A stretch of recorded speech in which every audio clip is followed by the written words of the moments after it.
بسم اللہ الرحمن الرحیم ربی شرح لی صدری ویسر لی امری واحلل عقدۃ من لسانی یفقہوا قولی۔ آج کا میرا موضوع ہے زندگی میں اعتدال و توازن پیدا کیجیے۔ اللہ تبارک و تعالی قرآن پاک میں ارشاد فرماتا ہے یا ایھا الذین آمنوا لا تحرموا طیبات ما احل اللہ لکم ولا تعتدوا ان اللہ لا يحب المعتدین۔ اے ایمان والو، حرام نہ ٹھہراؤ وہ پاکیزہ چیزیں جو اللہ تعالیٰ نے تمہارے لیے حلال کی ہیں، اور حد سے نہ بڑھو، بے شک حد سے تجاوز کرنے والے کو اللہ پسند نہیں کرتا۔ اس آیت کریمہ کا شان نزول کچھ یوں ہے کہ جب نبی کریم علیہ الصلوۃ والسلام کے وعظ و نصیحت نے صحابہ کرام رضی اللہ عنہم کے دلوں میں زہد و تقوی کی چنگاری روشن کی، تو حضرت عثمان بن مظعون رضی اللہ تعالی عنہ کے ہاں چند صحابہ جمع ہوئے اور آپس میں ترک دنیا کا عہد کر لیا۔ انہوں نے طے کیا کہ ہم ہمیشہ روزے رکھیں گے، ساری رات عبادت کریں گے، نرم بستر کو ترک کر دیں گے، گوشت، چکنائی اور خوشبو کو چھوڑ دیں گے،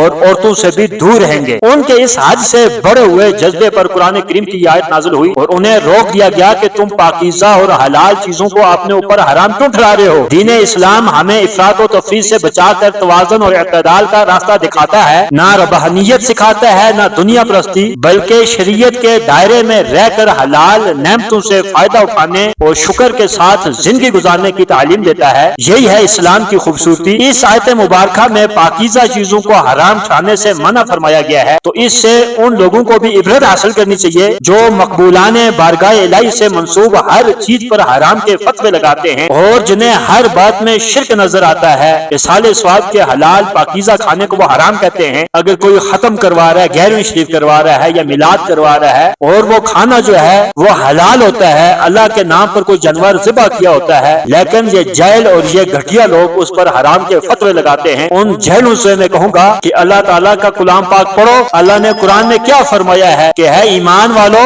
جو ایمان لائے ہو، لا تحرموا، حرام نہ ٹھہراؤ، کن کو؟ ان چیزوں کو، طیبات ما حل اللہ، ان پاکیزہ چیزوں کو جو اللہ تعالیٰ نے حلال کی ہیں لکم، تمہارے اوپر۔ تو یہ جو فتوے لگاتے ہیں کہ یہ کھانا حرام ہے، میلاد کا کھانا حرام ہے، 11ویں کا کھانا حرام ہے، ختم کا کھانا حرام ہے، ان جہلوں کو اس آیت مبارکہ کا مطالعہ کرنا چاہیے۔ قرآن کے بعد اگر ہم دین اسلام کی تعلیمات کو سب سے واضح، کامل اور روشن صورت میں دیکھنا چاہیں تو وہ ہمیں نبی کریم علیہ الصلوۃ والسلام کی حیات طیبہ میں نظر آتی ہیں۔ آپ علیہ الصلوۃ والسلام کی پوری زندگی توازن، اعتدال اور حکمت سے بھرپور ہے۔ نہ صرف آپ علیہ الصلوۃ والسلام نے خود اعتدال کو اپنایا، بلکہ امت کو بھی اس کی تعلیم دی اور ان لوگوں کی اصلاح فرمائی جو عبادت کے جذبے میں حد سے آگے بڑھنا چاہتے تھے۔ ایسی بے شمار حدیث مبارکہ ہیں جن میں رسول اکرم صلی اللہ تعالی علیہ وسلم نے افراط سے روکا اور آسانی، سہولت اور اعتدال کی راہ دکھائی۔ ایک بار ام المؤمنین حضرت عائشہ صدیقہ رضی اللہ تعالی عنہا کے پاس سے حضرت حولہ رضی اللہ تعالی عنہا گزری، تو حضرت عائشہ رضی اللہ تعالی عنہا نے عرض کیا یا رسول اللہ، یہ وہ خاتون ہیں جن کے بارے میں لوگ کہتے ہیں کہ یہ ساری رات عبادت میں گزار دیتی ہیں، کبھی سوتی نہیں ہیں۔ تو اس پر نبی کریم علیہ الصلوۃ والسلام نے فوراً اصلاح فرمائی اور ارشاد فرمایا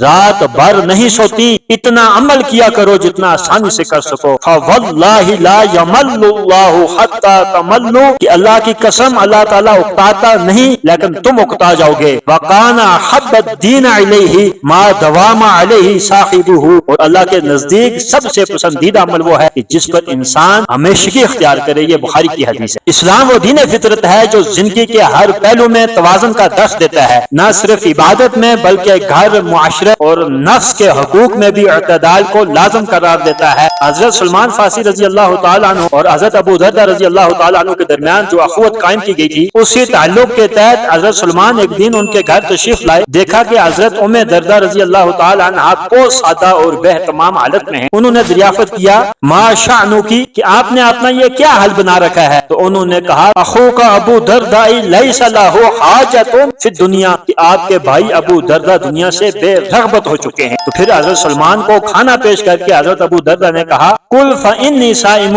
آپ کھانا کھاؤ میں روزے دار ہوں۔ تو حضرت سلمان نے کہا ما انا بآکل حتی تأکل، میں نہیں کھاؤں گا جب تک کہ تم نہ کھاؤ۔ چنانچہ انہوں نے روزہ افطار کیا۔ رات ہوئی تو حضرت ابو دردہ قیام اللیل کے لیے کھڑے ہوئے۔ حضرت سلمان نے کہا سو جاؤ، وہ سو گئے۔ دوبارہ اٹھے، پھر بھی حضرت سلمان نے منع کیا۔ جب آخری پہر ہوا تو حضرت سلمان نے کہا اب اٹھو۔ دونوں نے تہجد پڑھی، پھر حضرت سلمان نے وہ جملہ ارشاد فرمایا جو رہتی دنیا تک توازن اور اعتدال کا منشور بن گیا۔ وہ کیا جملہ تھا کہ